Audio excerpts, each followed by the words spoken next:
Hello ladies and gentlemen, welcome to the Game Hub. There we go. Welcome to the Game Hub. I'm your host GamerK, and this is my very first video game review. So this is pretty much the setup of what's going to happen. The game's going to be propped up right here while I discuss it. And I made sure to have my shirt for the occasion. For as long as I can remember, or ever since I've been born, and for those of you who don't know me, Disney has been a big part of my life. Part of my childhood, part of my life today. Mostly because it was something that me and my family would do a lot. We'd watch Disney movies together. We'd go to Disney a lot, Disney World. And yeah, we've been big collectors of Disney stuff from figurines, from statues, from movies. Me personally, I delve into the games, and there's not been that much Disney video games, but this one was one of the big ones that, before Kingdom Hearts. But this is the main Disney game. Epic Mickey. A sound premise with bringing back all the old stuff from Disney's past and bringing it into this new game for future generations to dive into and enjoy. So a little base information. Epic Mickey started out as a concept in 2009 and was later developed and released in November of 2010. So near the end so pretty much the end of 2010. I don't know where I was going with that rambling. But this game was advertised so much when I was in Disney during that time. It was on the buses, it was on the billboards, they even had a test demo in the shops in downtown Disney. And this game was very well done. Epic Mickey, the cover art is beautiful. It's very minimum, with having Mickey with the brush, splash of paint right here. You have Oswald right on the cover and coming out of the paint. So yeah, I like the cover art. It's very minimum. Not that much going on. Nothing too clustered. It gets right down to the point. So let's dive into this nostalgic realm and begin. So, the story is it starts off pretty like a lot of the old Mickey games where he goes through the mirror into a different world. And this time he goes into Yin Sid's world. Clearly, he's not training him to become a Keyblade Master. Yin Sid is creating a world for things that have been forgotten. So basically, all the old theme park attractions, all the old cartoon characters from the old Disney movies. I'm not talking about Little Mermaid or Cinderella. The ones before all this. All the old short cartoons. Or some characters that never really made it off of the drawing board. So pretty much rejected characters, rejected theme park attractions, rejected ideas. This is a world where all of it lives. So it's called the Cartoon Wasteland. And I am so mad that they didn't involve this in Kingdom Hearts 3. It would have been perfect. It would have been fun. But enough of that. Let's continue.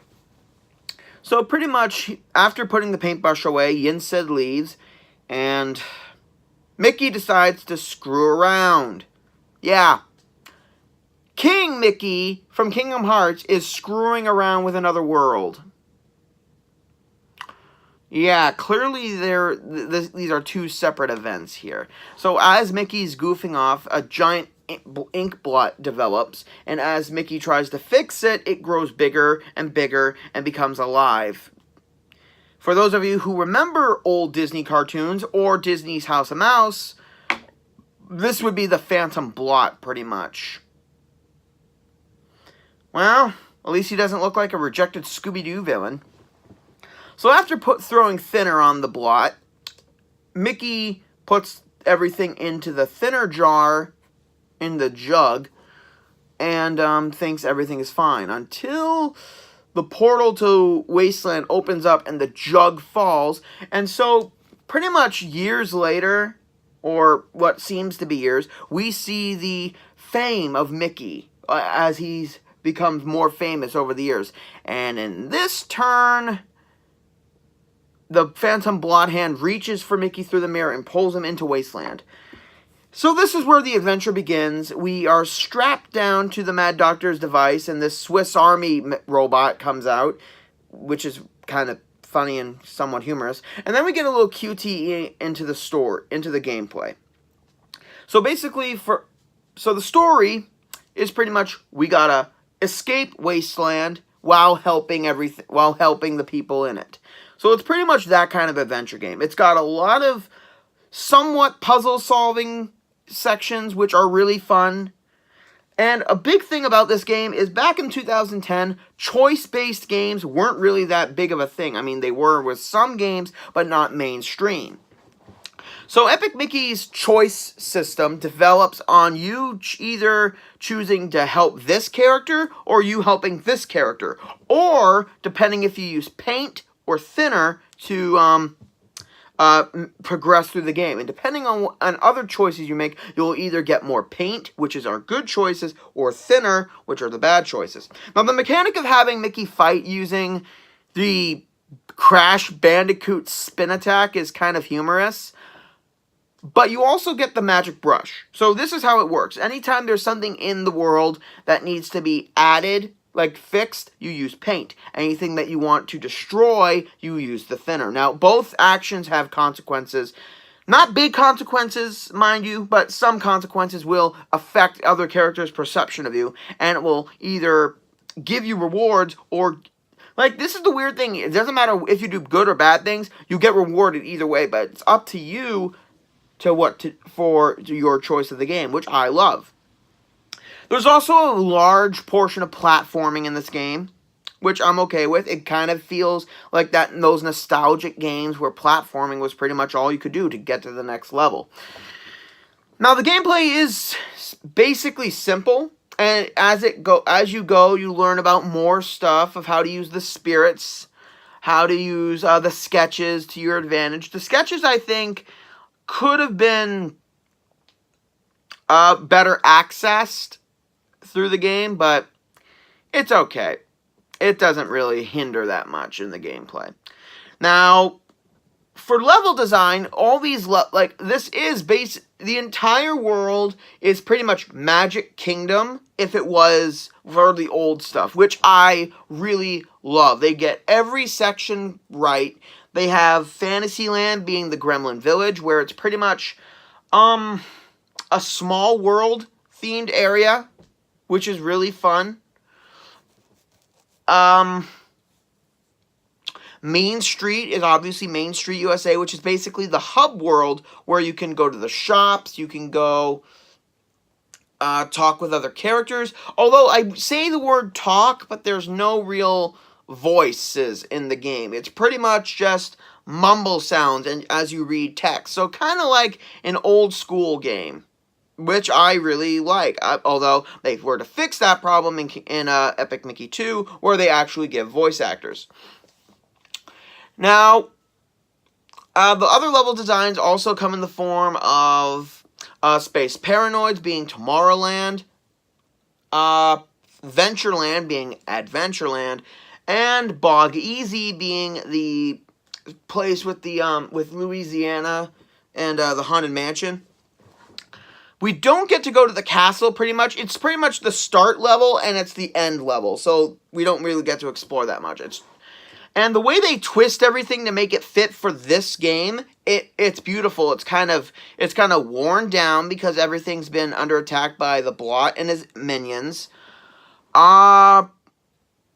Yeah, it feels like a place of magic, but it feels like the magic's been drawn out. And it's beautiful in that aspect of design. They took something so cheerful and they completely stripped it away. And I think that makes the game even more beautiful to look at. Not to mention, I'm going to show you this. In the game, when you go to Main Street, you will see this statue of Walt Disney with Oswald instead of Mickey. You know, so Oswald can see into Mickey's fame and wants that for himself. So for those of you who... I'm going to go a little off track a little bit of gameplay, but it feeds into the story. So, when Disney was starting off, he created Oswald the Lucky Rabbit as his initial character. However, because of a contract he signed, Oswald was handed down to the new owners, and he couldn't make a cent. So on the train ride home, he started sketching a mouse, and that's where Mickey came from. So pretty much, Mickey was the second big idea for Disney. Oswald right here was the very first, and having him in this game, it really shows the old stuff from Disney past that a lot of kids nowadays probably don't know. Even some adults probably don't even remember Oswald, because his fame was only short-lived. So in this game, Oswald is always resentful of Mickey in every way, because there's a level called Mickey Junk Mountain where all the merchandise, all the memorabilia from Mickey's success piles onto the mountain. And that's pretty much where Oswald has his base of operations, pretty much. So yeah, and Mickey realizes later on in the game that he is the cause of what happened to the world, because of his mistake earlier on. So it's kind of more of a secret redemption kind of adventure a little bit. Now, enough of me babbling about these two brothers, their disagreements. Let's get on to... Oh, right, another element of level design. So in order to go from area to area, you go through projectors. And these projectors show scenes from really famous or sometimes old school films. Like they do the Symphony in the Park. They do a lot of old school Mickey cartoons. But then they do some of Oswald's levels. And then they'll also do Night on Bald Mountain. They'll do Fantasia ones, just to spice it up. And as you go through these, it's kind of a 2D platform section, and it's fun. You get to play throughout the scene, and it's a great idea to do that for nostalgic reasons and for a little bit of variety. Not too much variety, but it gets just enough. And the characters we see in this game are beautifully designed. We see Horace the horse. We see Clarabelle Cow. We also see old versions of Pete that were scrapped and were never really used. Who else? We see the ghosts from the old cartoons. We see the pirates from Peter Pan, the movie, that are never used again. So we see them. We see Smee. We see a robotic Captain Hook. We see a lot of characters. But I'll get into a certain aspect of that as I continue. So, getting into the enemies of the game, they come in two forms, and they're not that diverse as I wish. There's a couple for each. We have the blotlings, which are drippings from the phantom blot, and they take various forms. Like they come simple, some of them are more strategic where you need to be careful. And there's just not a lot of them for me to gripe about. Their designs are varied, it shows, but they still look like they belong in the same class. The other type are the Beetleworks. And I'm starting to think Beetleborgs may be involved here. If you know what that is, I know how old you are. So the Beetleworks are pretty much robotic with paint armor. And they come in the forms of hoppers, tankers, spinners, bashers, and depending on what area you are, they all take on a certain paint job, which I kind of like it. So you have to thin away the paint armor before you can actually do some damage. It's a genius strategy of how to use the paint and the thinner in combat, not just in puzzle solving. So this game is really adapted to how they wanted to do the gameplay. And the bosses in this game are no exception. The bosses are so beautifully done because, like in the game, there are two different ways in order to tackle each boss. You can either destroy them by using the thinner option, or you can redeem them by using the paint. One of them was really fun is the first boss in the game, the clock tower. So it's pretty much the small world clock tower. So its face thins away to reveal a creepy face, and its giant arms come out. So And throughout the boss battle, they play a twisted version of It's a Small World. It's creepy and it fits the mood. That's what I love. The music in this game fits with every environment you go to. When you're in Space Paranoids, it's more of a futuristic music. When you're in Ventureland, it's more piratey. And when you're in The Lonesome Manor, it's all spooky and haunting. But the boss battles, I'm going back to the boss battles, they're fun as hell.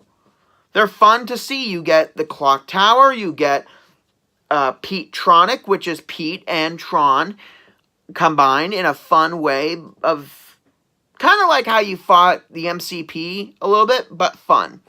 You get a robotic Captain Hook, you get the Mad Doctor, and so at most the boss list goes up to like 5 bosses if you count the final boss, which I don't. 5 is the maximum in this. Oh, wait. No, yeah, 5. 5 is the maximum boss battles. So yeah, that's fun. It's real fun. What else? So yeah, the boss battles are very varied in how you defeat them. The Clock Tower, you can either paint its hands and freeze it up and then paint the face in order to redeem it, or you can thin away the paint armor on the arms, and when it smashes, it will break its arms, destroying the Clock Tower. So yeah, as boss battles go, this game has fun ones. There may not be many because most of the game is platforming and puzzle solving, but the bosses do give an edge on this game in terms of creativity. Now it is time. Now, I've said it before, I love this game, and I will always love this game. But as I've gotten older, I do realize there are a couple things that hinder it dramatically. But not so much to take away from the positives. So, there are quests in this game. As you progress through the game, you will talk to the characters, and you'll do quests for them in order to get their sympathy for you. And you get pins like in Disney. You get collectible pins for doing a certain task or doing something this way. And the missions can be two-sided, so you can either do it good or you can do it bad, which for me, I've always done it good because I'm a sucker for having to do the right thing. I always do the right thing in video games. I can never do anything bad unless I have to. So the missions can be very easy or very difficult depending on what you're doing. Like, if you give Small Pete, this is in the beginning of the game, he asks you to find his logbook. If you give him the logbook, he will help you out later. If you give it to the jerk gremlin, Prescott, who will show up in number 2, then Small Pete will hate you and pretty much sick some blotlings on you, and the ending of the game will be very dramatic depending on what you do. Another side missions that are really crucial is when it comes to the animatronic Goofy, Daisy, and Donald. So they are stuck in these.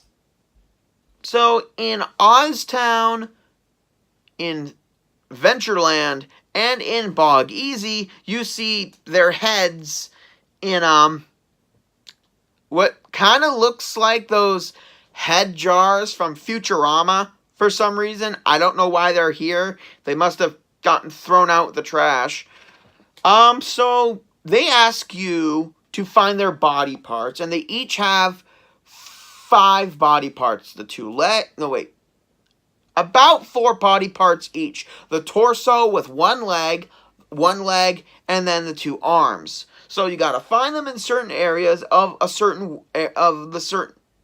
the area, and bring them back to them in order to make them whole again. So in Goofy's case, you find them all while you're going through Space Paranoids or Tomorrow City. In Daisy's case, you find them throughout the Ventureland area, and for Donald, you find them in the Lonesome Manor.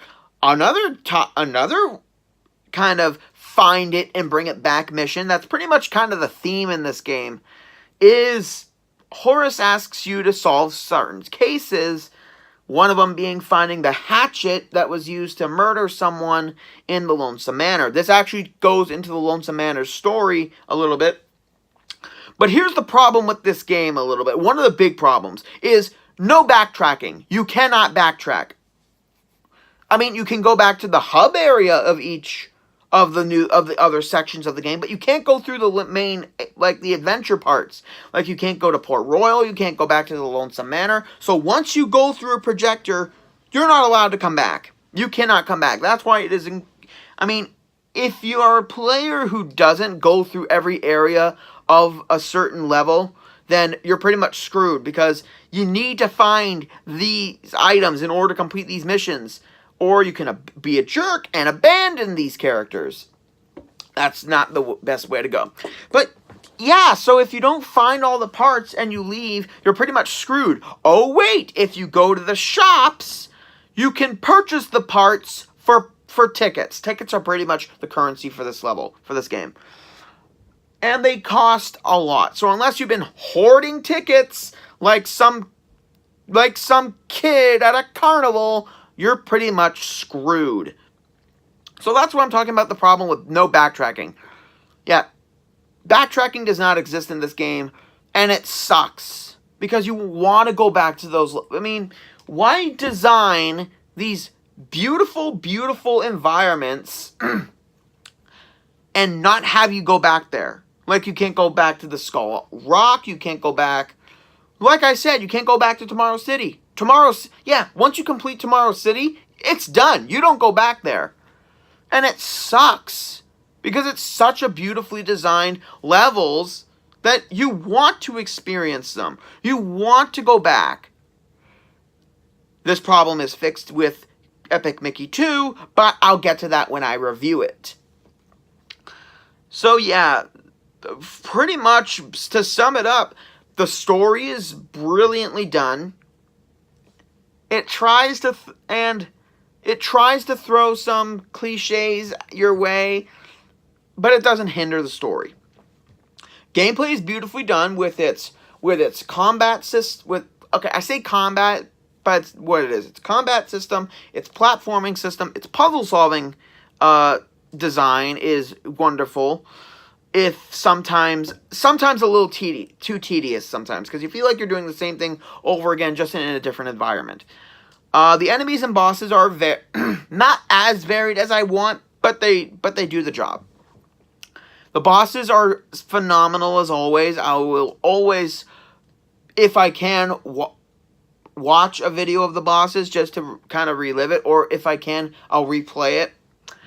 So, with the backtracking and the mini missions, the quests, they don't really do much.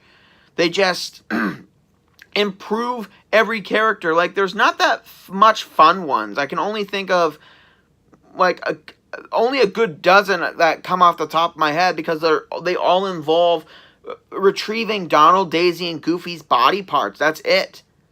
So, as far as the missions go, none of them are really memorable. Some of them just, like the characters in this game, they fade off into existence because they weren't interesting enough. So, that's my overall view of Epic Mickey. So, my final verdict for Epic Mickey is a 8 out of 10. It gets a little... I would give it a 7.5 if I did halves, but it's an 8 because of how fun it is, how nostalgic it is, and it's pure Disney. And that's what I love about this game. It's pure Disney magic brought into the new age, and it's old Disney combined with new Disney is what I'm trying to say. It's kind of a fusion, and it works. Does it work for the sequel? Well, you'll have to wait for a while until I review it. So, that was my review of Epic Mickey. Hope you guys enjoyed my thoughts. Like, comment, subscribe down below, please. Okay, what am I doing for the last week of April? You'll have to wait and find out. This is GamerK, logging out.